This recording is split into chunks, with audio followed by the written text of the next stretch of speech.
Hi Dr. Starsky. So for this video assignment, I'm going to be examining myself and my running form. Just kind of for fun, I was curious if my running form would change if I wasn't wearing shoes. So the video on the left is of me barefoot running, and then the one on the right is of me running with my running shoes. So I mainly am going to be looking at the video on the right with my shoes on for the examination of my form, but just for fun, I wanted to see if my form would change that much with barefoot running. So I'll go ahead and let this play a little bit. So as this is playing, I noticed that especially with my right foot, so I'm mainly going to be looking at, I have negative foot angle at impact. Find a good place to pause that. There we go. So you can see my forefoot is touching the ground, my heel is off the ground, and then playing it some more, my heel seems to maybe be touching the ground. It's really hard to tell looking at the video with my shoes on.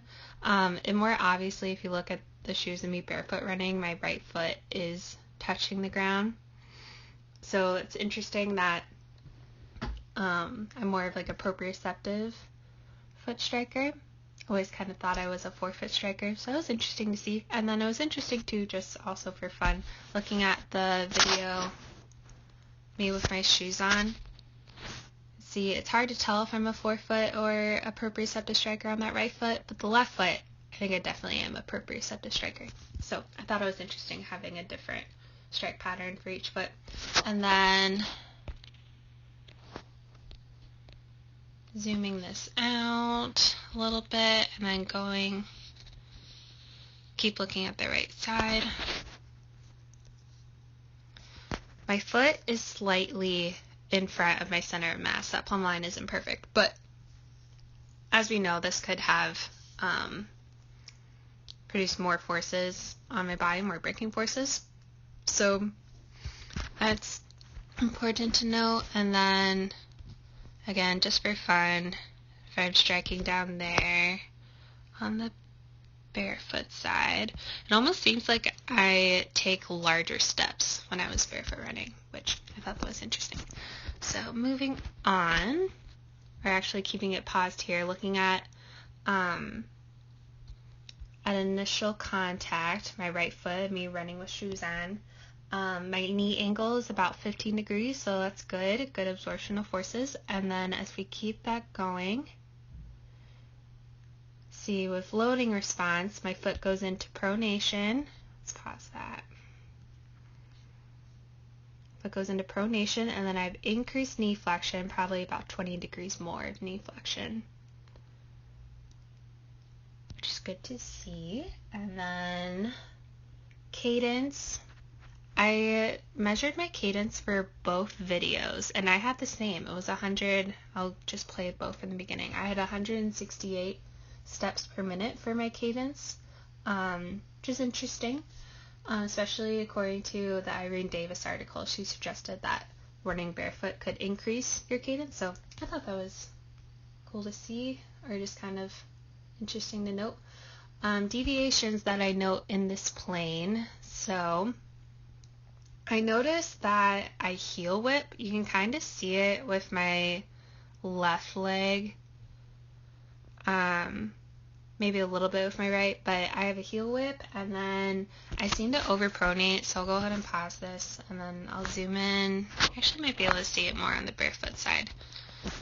So play that. I seem to have an excessive amount of pronation, and then it's kind of hard to see in these videos. Keep that playing. I seem to have some dynamic valgus as well. I also know this just because I note that my knees hit sometimes when I run. I also had my brothers recorded me running, which is very nice of them, and they recorded a video from behind, and you could see that my knees very obviously knocked together, but just for interest of time, I'm not going to show that video. And then what I would maybe need to stretch or strengthen to address those, go ahead and get these from the beginning, to address those deviations, I would want to look into my glute max, med, min strength.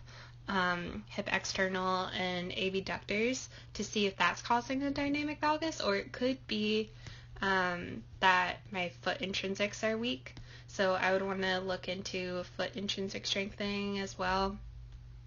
We never talked about this, but I was just kind of curious. I know that I have tight adductors, so curious if the dynamic valgus could be because of tight adductors as well. And then advice that I would give to myself, I think that increasing the cadence could be beneficial, more specifically with increasing the cadence, decreasing my step length to get my foot closer to my center of mass as at that initial contact, and then incorporating a forward trunk lean to eliminate those braking forces, since my trunk isn't I'll pause here. My trunk isn't perfectly backwards, like some of the examples that we've seen, but it is kind of neutral. So incorporating a forward trunk lean, I think, would be beneficial. And that is all I have. And sorry it's a little longer, but I hope you have a good rest of your week, Dr. Sarsi. Bye.